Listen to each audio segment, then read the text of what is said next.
Nuryanti Astuti dari mahasiswa program studi pendidikan guru sekolah dasar Universitas BGRI Yogyakarta. Nah, di sini saya akan berbincang-bincang dengan Ibu. Monggo Ibu bisa perkenalan diri terlebih dahulu. Perkenalkan, nama saya Iin Kurniati. Saya salah satu pengajar di SD Budi Mulya 2 Sedayu. Mata pelajaran yang saya ampu adalah CSS. Kalau di sekolah lain mungkin PPKN dan IPS. Gitu. Baik, mungkin kita pertanyaan umum dulu Ibu. Jadi izin bertanya, untuk penerapan bilingual di sekolah Ibu itu bagaimana di SD ini saat ini? Kalau berarti kan kami dari yayasan gitu ya. Kalau dari yayasan memang ada kurikulum baru yaitu kurikulum Cambridge. Tapi harapan dari pemilik yayasan kan harapannya kan sepenuhnya menggunakan kurikulum Cambridge dengan bahasa Inggris. Nah, tapi untuk di sekolah kami mungkin berkaitan dengan sumber daya manusianya, kemudian dengan output anak-anaknya gitu, mungkin untuk penerapan bahasa Inggris secara keseluruhan itu belum bisa dilaksanakan sepenuhnya. Jadi masih menggunakan dua bahasa itu. Jadi guru ketika penerapannya di kelas menggunakan bahasa Inggris dan bahasa Indonesia. Terima kasih. Untuk pertanyaan selanjutnya Ibu, bagaimana respon siswa terhadap penggunaan dua bahasa dalam kegiatan pembelajaran? Untuk respon siswa, alhamdulillah siswa menyambut dengan baik, terutama juga orang tua, karena kan orang tua sekarang sudah mulai melek pendidikan gitu ya. Jadi memilih sekolah yang memang mungkin kurikulumnya ada bahasa Inggrisnya gitu. Untuk anak-anak alhamdulillah responnya sangat bagus. Tapi kalau misalkan agar anak-anak juga bisa menguasai pembelajaran di kelas, harapannya orang tua juga melakukan pendampingan. Mungkin bagi anak yang tidak menguasai bahasa Inggris, pendampingannya bisa dileskan, atau mungkin dari orang tua pendampingannya di rumah seperti apa. Karena kalau tidak mengikuti itu juga nanti nggak paham gitu dengan bahasa yang digunakan guru. Tertinggal dengan teman-temannya juga. Ya. Mungkin strategi Ibu untuk yang digunakan agar siswa itu memahami materi dalam konteks bilingual itu bagaimana? Soalnya kan Ibu mengajar tadi yang full bahasa Inggris Ibu. Bukan bahasa Inggris. Jadi strategi yang diterapkan di sekolah kami, karena itu tadi ya tidak bisa sepenuhnya menggunakan bahasa Inggris. Jadi guru mungkin kayak menuliskan kata-kata yang sulit gitu di papan tulis. Jadi mungkin kata-kata atau vocabulary gitu ya, seperti kamus kecil di papan tulis gitu, nanti menuliskan apa bahasa Indonesianya gitu. Jadi khusus untuk kata-kata yang mungkin asing bagi anak-anak gitu. Jadi pelan-pelan Ibu ajarin. Iya, betul. Terus tadi untuk kurikulumnya bisa dijelaskan Ibu bagaimana kurikulumnya? Soalnya kan berbeda dengan sekolah-sekolah lain. Jadi memang kurikulum kami berbeda gitu ya dengan sekolah lain, tapi kami tidak melenceng dari kurikulum pemerintah, dari kurikulum nasional. Jadi sekolah kami itu memiliki 3 kurikulum, yaitu kurikulum Cambridge, kurikulum BMD, dan kurikulum nasional. Jadi selama pembelajaran ini kami menggabungkan dari 3 kurikulum itu. Berarti digabungkan itu dari guru-guru di sini saja atau bagaimana? Jadi itu kesepakatan dari satu yayasan gitu. Jadi kalau yang kurikulum Cambridge itu dari pemilik yayasan sendiri. Jadi dari kami guru yang pengampu Cambridge itu pasti dikumpulkan gitu. Jadi untuk menyamakan materinya seperti apa. Selain itu juga kami menggabungkan yang di kurikulum nasional itu ada apa. Jadi tidak menghilangkan gitu. Untuk sekolah sendiri jadinya memastikan keseimbangan antara pembelajaran bahasa dan konten pembelajaran itu dengan ketiga kurikulum ya, menggabungkan 3 kurikulum. Ibu udah lama mengajar di sini? 14 tahun. 14 tahun.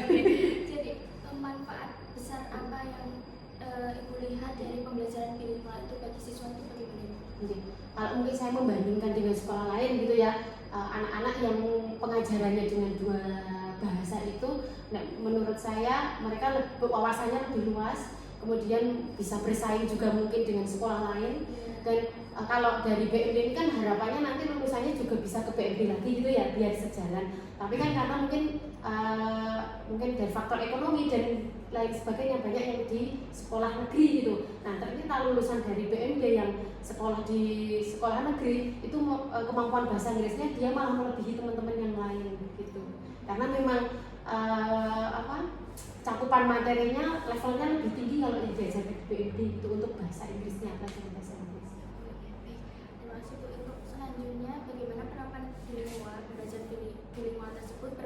berkontribusi terhadap pembentukan karakter saat ini. Oke, karakter siswa berarti nggih. Iya. Nah, jadi untuk penerapan bilingual ini mungkin guru guru juga memberikan pendampingan gitu ya, karena kan pengaruh dari luar mungkin hal-hal yang negatif juga pasti ada. Iya. Nah, itu mungkin guru lebih sering memberikan nasihat gitu mengenai, maksudnya ada hal yang positif dan ada hal yang negatif. Jadi kita harus memilah-milah mana yang mungkin hal negatif itu tidak perlu kita tiru gitu dari pengaruh bahasa itu tadi.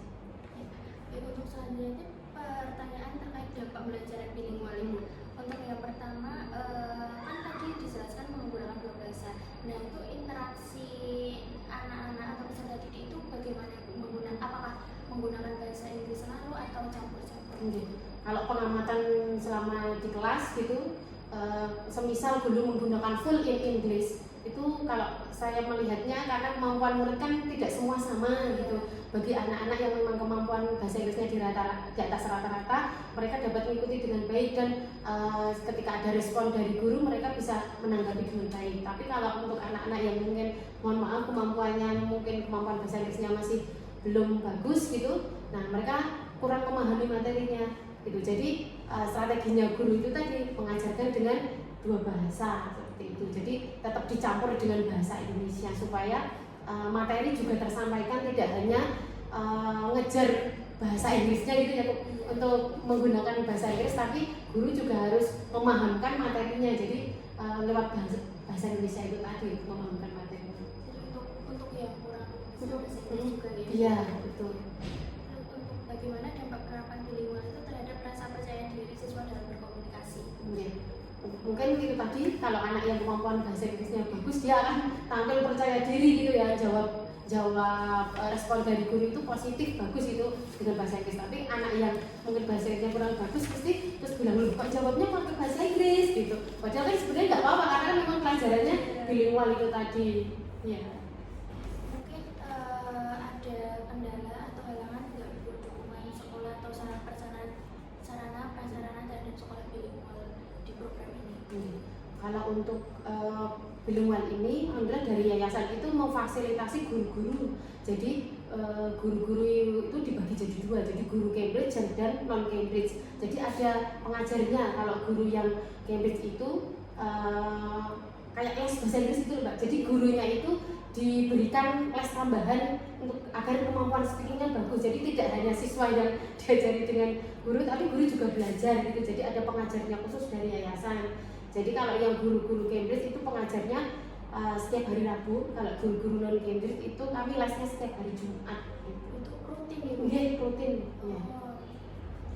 Untuk melatih skill guru-guru gitu. Terus untuk terkait kelayakan Ibu, apakah program bilingual itu sudah pantas diterapkan di sekolah dasar Indonesia? Semuanya itu mengapa? Kalau menurut saya tidak semuanya bisa menerapkan konsep bilingual ini Mbak, karena dilihat dari itu tadi sumber daya manusianya, terus mungkin input anaknya gitu, terus kemudian ketersediaan sarana dan prasaranya juga harus mendukung, karena kalau itu tidak berjalan dengan baik tidak bisa. Terus mungkin untuk kelebihan Ibu, keunggulan dari sekolah di sini itu apa Ibu menurut Ibu? Mungkin kalau sekolah kami keunggulannya banyak kegiatan yang memfasilitasi minat dan bakat siswa, mungkin yang tidak ada di sekolah lain. Nah, kemudian mungkin kami ketika mendidik anak-anak itu istilahnya seperti anak sendiri gitu, seperti teman sendiri. Jadi seperti tidak ada jarak antara guru dan siswa. Jadi kalau seperti itu kan anak-anak jadi tidak sungkan gitu, nyaman belajarnya. Tapi tanpa menghilangkan rasa sopan santun gitu. Ketika anak-anak misalkan kurang sopan dengan kami atau apa, tetap kami juga mengingatkan. Iya. Mungkin untuk kelebihannya itu ada pasti kelebihan itu ada kekurangan Bu. Menurut Ibu ada tidak kekurangannya dalam pembelajaran bilingual tersebut? Kekurangannya mungkin itu tadi keterbatasan sumber daya manusianya. Karena kan kebanyakan tenaga pengajar kami kan memang sudah senior.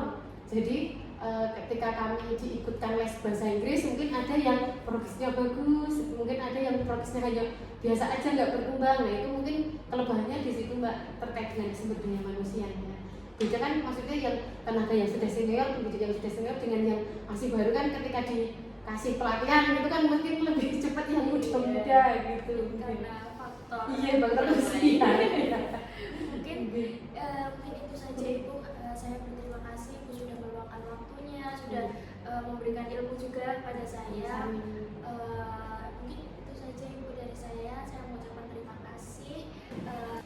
Assalamualaikum warahmatullahi wabarakatuh. Perkenalkan, saya Febrianti Astuti Ningsi, NPM 285. Nah, di sini saya akan berbincang dengan peserta didik di SD Budi Mulia 2 Sitayu. Nah, bisa perkenalan dulu. Hai, nama saya Hana Syakira Afifah. Saya kelas 6 Siti di sekolah Adi.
menurut kamu belajar dua bahasa itu kamu lebih pede nggak? Pede sih pede. Cuman kalau misalnya bahasa Inggris, jadinya lebih apa ya, lebih tambah kosakatanya, jadi bisa ngomongnya gitu. Terus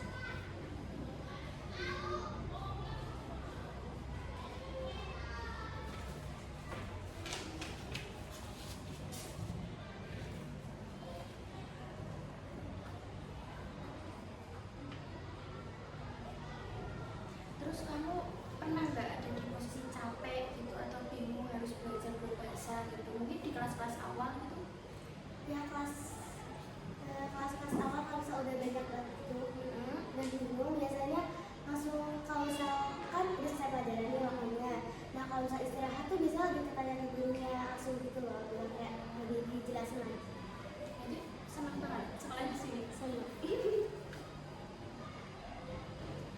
Terus berarti kalau suruh milih, tadi kan kamu bilang kamu ada teman yang nggak sekolah seperti kamu, itu kamu lebih senang sekolah di sini atau lebih senang mendengar sekolah dari cerita teman kamu itu? Terus senang sekali di sini. Karena ya misalnya kayak fase-fase itu emang nyaman. Terus kalau pelajarannya tuh kadang tuh lebih di luar atau ujiannya lebih di luar. Ya pokoknya beda gitu pelajarannya. Tapi kadang ada yang sama juga, jadi sendirian ngobrol dengan pelajaran. mungkin itu aja. Terima kasih ya udah mau jadi narasumber untuk tugas aku. Sebelumnya, Assalamualaikum warahmatullahi wabarakatuh. Perkenalkan, saya Febrianti Astuti Ningsih dari NPM 285. Di sini saya bersama dengan Ibu. Bisa perkenalan terlebih dahulu. Oke. Halo, Assalamualaikum warahmatullahi wabarakatuh. Saya Evi Kurniawati, orang tua dari siswa kelas 2 atas nama Abdisam. Oke, baik. Untuk pertanyaannya nanti seputar bilingual gitu Ibu. Terus untuk pertanyaan yang pertama itu, di rumah kan pasti Ibu juga mengajari anak terkait tugas-tugas. Yeah. Nah itu Ibu apakah ada kesulitan dalam membimbing anak di rumah dalam penggunaan dua bahasa di sekolah begitu? Untuk kalau saya ya, Baik Ibu, kita lanjut untuk Ibu melihat dampak positif dari anak dalam pembelajaran bilingual itu apa aja? Tadi yang lebih bangga itu tadi. lebih. Jadi di rumah itu dia lebih pede ya. Iya. Di rumah soalnya kan nanti kalau bilang ini just pakai bahasa Inggris, terus nanti ya itu saudara itu kan ada yang di negeri toh, terus dia malah sok tanya sama anak saya, ini bahasa Inggrisnya apa mas, kayak gitu. Kayak gitu lah. Malah ngajarin yang lebih Lebih, kelasnya atas. ya, kelas 6 dia kayak gitu. Terus pembelajaran bilingual yang membuat anak lebih tertarik belajar bahasa asing itu apa terlihat dari kelas 1 Ibu? Karena kan ini yang ingin dimasukkan ke sini itu kepinginan dari putranya Ibu sendiri atau dari Ibu gitu? Oh saya kemarin tuh saya Mbak, karena kan di rumah ini nggak apa-apa cerita maksudnya, karena kan ya saya kan kerja jadi orang tua atau memilih untuk pendidikan yang terbaik buat anaknya ya, terus jadi kan saya melihat di SD sini kan ya lebih inilah pendidikannya dibandingkan dengan terus kan anaknya sudah kelas 2 Ibu. Ibu melihat perubahan perilaku atau cara berpikir anak sejak belajar bilingual buatan Ibu? Iya. TK-nya di itu di TK itu enggak saya enggak bilingual gitu. Nah itu cara berpikir anak lebih bagaimana Ibu setelah bersekolah di sini? Ya lebih kritis ya. Iya. Jadi dia lebih pingin tahu gitu loh. Mungkin lebih. Contohnya kayak maksudnya kan di kelas kan bahasa Inggris ya, jadi kok di kelas kan dia sok nggak bisa gitu ya, jadi terus di rumah pengen belajar lebih biar lebih paham lagi ya. Gitu. Untuk kelebihan Ibu, apa keunggulan pembelajaran bilingual bagi masa depan anak? Itu Ibu, menurut Ibu sendiri. Apakah nanti lebih fasih bahasa Inggris, lebih mengetahui yang tidak diketahui di sekolah biasanya begitu Ibu? Mungkin untuk kedepannya anak saya lebih fasih dalam berbahasa Inggris, lebih pede untuk berbahasa Inggrisnya. Mungkin terkait nilai juga nih Ibu. Gitu. Mungkin bisa sangat bermanfaat di jenjang selanjutnya SMP, SMA dan kuliah. Baik, untuk selanjutnya yaitu terkait kekurangan Ibu.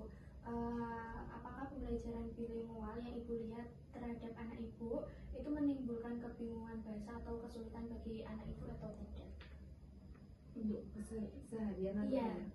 Oh enggak sih Mbak, biasa aja. Biasa aja. Jadi maksudnya dia tuh tetap enjoy gitu loh dengan bahasa, maksudnya pakai bahasa Indonesia juga ya Masih nggak bingung iya. ya, terus pakai bahasa Inggris juga enggak. Mungkin itu aja Ibu, karena kan tadi Ibu udah meluangkan waktu. Saya mengucapkan terima kasih banyak. Saya mohon maaf kalau ada kata-kata yang salah gitu. Itu mungkin itu aja Ibu. Ya mungkin itu aja Ibu. Terima kasih. Wassalamualaikum warahmatullahi wabarakatuh.